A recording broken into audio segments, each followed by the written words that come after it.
Yes. Okay, yesterday we were learning about the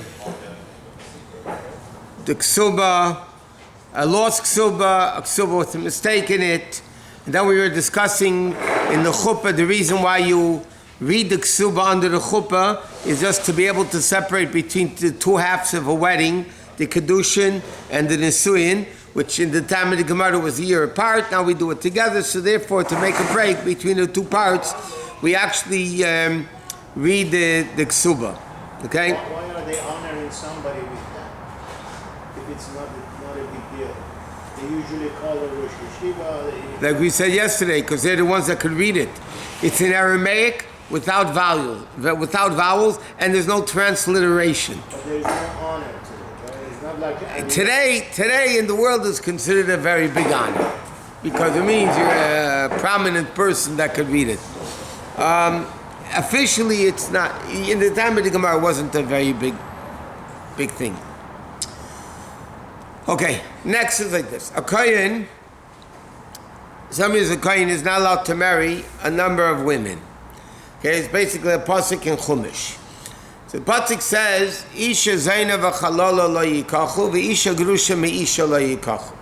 Which means a Cohen is not allowed to marry a woman who is divorced.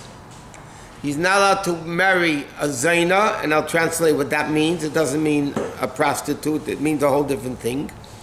Chalala, chalutza, and various different things. That's biblical. Now, what it means is like this. A woman who is divorced from her husband is not allowed to marry a Kohen. Period. If they do, they're not allowed to stay married together. They have to divorce.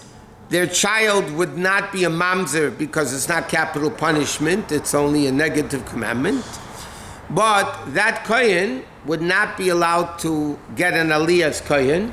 He would not allowed to do Birchat Kohanim. He wouldn't be able to duchen. He loses his status for a Kohen if he marries a divorcee. Another thing, another person a Kohen is not allowed to marry, which is a very complicated issue in today's world, and that is he cannot marry a Zaina. What does the Zaina mean? A woman who had relations with somebody she would not be allowed to marry. That means any woman that had relations with somebody she would not be allowed to marry, and I'll tell you in a second who that is, that makes her what's called a Zaina. Okay? And therefore she cannot marry a Kohen. That means if a woman had relations with a non-Jew, because you're not allowed to marry a non-Jew, so therefore that would be considered making her a Zaina. She had relations with a guy even once, when she was 12 even, she had relations with a guy, she would be called a Zaina. If a woman had incest, God forbid, but whoever it was, she wouldn't be allowed to marry a Kohen. Whether it was her fault or not. What? Whether it was her fault or not. A woman who was raped, God forbid. Not only that, it goes much worse than that, by the way. A Mrs. Cohen, who God forbid, was raped by somebody, she has to divorce herself from her husband. Why? Because bottom line is she had relations with somebody she wouldn't be allowed to marry. She's a married woman. She cannot marry that guy. The din is, even if she was, God forbid, raped, that means a woman, single woman, who's, God forbid, raped by a guy, she cannot marry a Kohen. Even if she was forced. That's what rape means. Now, what happens if a Jewish girl lived with a Jewish boy? Like today, everybody lives living with each other. So that, if the guy's Jewish and not a brother or a father, or, somebody she wouldn't be allowed to marry, so she would be allowed to marry a Kohen because she's not a Zaina. She didn't have relations with somebody she wouldn't be allowed to marry. This guy she could marry. So it would not render her a Zaina. A Kohen cannot marry a Chalala. What is a Chalala? A Chalala is an offshoot of a Kohen with a forbidden marriage. Let's say, for instance, if a Kohen is married to a divorcee or to a Zaina, and they have a daughter, full-fledged Jew, no mamzer, no nothing, but she's a chalola, and therefore she cannot marry a Kohen. A woman, when, Yibum, the brother dies without kids, so nowadays we don't do Yibum, we do Chalitza, with the shoe and the spitting and the whole thing. She cannot marry a Kohen. What? Does the son of that forbidden marriage, does he become a regular Cohen again? No, he's not a Kohen. But he can marry a Bas Kohen. She cannot marry a Kohen. She's, so to speak, blemished. Now, there's another interesting halacha. A lot of people are unaware of this, but this is midrabanan and only lachatchila. A Kohen cannot marry a woman whose father is not Jewish. The mother's 100% Jewish. Mother's 100% Jewish. The father's not Jewish. They had a daughter. A Kohen can lachatchila not marry that daughter. If they didn't know and they got married, they don't have to divorce. All the others, Zaina, Halala, Grush, all those women that if a Kohen marries her, they have to divorce. If it's a girl whose father is not Jewish, so then they're not allowed to get married, midrabanan, but if they did, they don't have to divorce. What? Is there a Kohen supposed to marry a Betula? No, only a Kohen Gadol. Kohen Gadol has to marry Isha B'Psula Yikach. So that's a very big problem, by the way.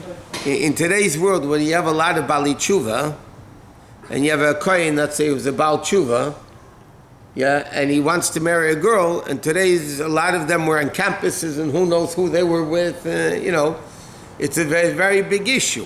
Rabbi, in case of these tragedies in Europe, when there was a pogrom and somebody violated the wife of a Cohen, they would divorce, and what would they do with the children? Historically, what did they do? What would you do in any divorce? Now it's interesting, in halacha, I'm not talking about civil law now. In halacha, what is a family, God forbid, that gets divorced? Who gets the kids? So the halacha is very clear. And boys go to the father, girls go to the mother. Any kid under 6 goes to the mother. Because under 6, the mother needs to take care of the kids. Don't rely on the father. But the boys go to let's say if they're teenagers or whatever. Halachically, the boys go to the father, the girls go to the mother. It's not done today because it's a whole different... No intermediate provision under those tragedies? No. Where, No. there would be real divorce. Yep. It was a very big issue. Nowadays, it's a Kohenim that are Bali Tshuvas have a lot of problems getting married to find a girl that's kosher to marry a Kohen. She doesn't have to be a psula. She doesn't have to be a virgin, but she has to be somebody that was never with a guy. That, could be a problem in today's world. Okay, so a Kohen cannot marry any of these different types of women biblically or rabbinically, again, if the father's a guy. And the divorcee is also Kohen Gadol? The Kohen can marry a divorcee? For sure not. So A Kohen Gadol, No. A regular Kohen can marry a divorcee? no. Okay, so you just said that if a girl lives with a boy, But they never were married, so they don't need a get. but they live together. That doesn't make her, it's what's called znus, it's not marriage. They wouldn't need a get. If they had a civil marriage, then there's a question. Let me tell you what's going on in the world today, okay? Israelis come to America, they want to get a green card. In order to get a green card, if you're married, you can get it much quicker. Okay? They find a girl somewhere, they pay her a few bucks, they go for a marriage license. Civil marriage license. Most of the time, after the court, they go their own way. She got her money. That's it. They're okay. Your picture. Now the question is that couple need a get. That's the scenario 1. Scenario 2, a boy and girl live together and they have a civil marriage. Now, is that enough of a halachic marriage? Because now they're living together as husband and wife. If you live together as they say in America, boyfriend, girlfriend, then it's not for the sake of marriage. It's for the sake of znus. Right? If they have a civil marriage, it's a big machlekes in halacha today if you need a get or not. Or I'll give you another example. A girl was married to, so we were talking last night, not according to halacha. We don't want to classify Jews over here. A girl was married not according to halacha. Okay, no kosher witnesses, wasn't done properly, but they had a chuppah, with a non-religious person. Now they break up, and this girl wants to marry a Cohen. So there's a problem over here. L'chatchila, you should get a get. It's a catch-22 scenario, because if she gets a get, then she can't marry the Cohen. So what you do, you need to find Rabbanim that do gittin to paskin she doesn't need a get. Weaknesses when They paskin, now sometimes say, okay, l'chumle, go get a get, just to play it safe. In this case, they would paskin, you don't need a get. And again, every case it's not a blanket statement, but they would have to rule that the lady doesn't need a get, because in Shchnarch it says that a kohen can't even marry a woman that has what's called a reach haget, even a smell of a get. A get was given on a doubt or this or that. A kohen can't marry her.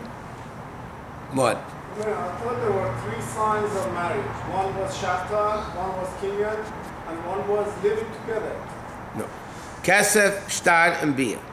Right. Bia, though, that they're doing it the same kedushin. With Eidi Yichud, witnesses that have to see them going into the house. If they're doing the znut, It's not.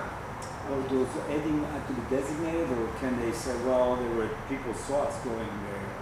Well, that's Shaila and Aloha. That's very complicated. There has to be dealt exactly. Every case is a different. One slight detail can change the case completely.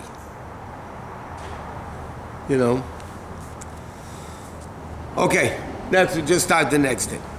Any woman that was widowed or divorced or converted, I'm saying this for a reason, cannot marry another woman.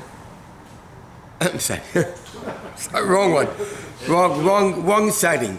She cannot marry another man for 92 days.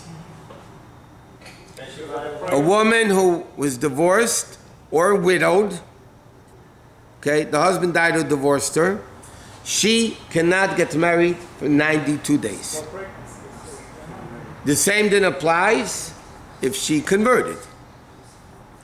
Now today you'll find a lot of rabbis, including Orthodox rabbis, that will be Megaya the woman in the morning and they'll do the wedding that day. Which in truth is completely against halach. Yeah, there's leniencies you take up. Okay, anyway, it's too late to get into now. So Mitzvah tomorrow night we'll talk more about it. But halachically, these cases, a woman widowed, what's the issue? Because a woman can have a baby after 7 months or 9 months. In the time of the Gemara, a baby that was born 8 months was a dead body. You couldn't even desecrate Shabbos. It was a definite dead body. It was either after 7 months or 9 months. Nowadays, because of medicine, even the 8th month they can live.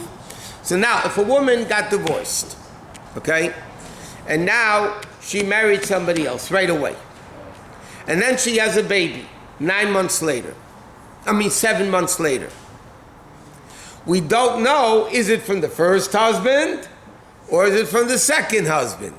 Now you can find out. So how do you find out? You take a pregnancy test.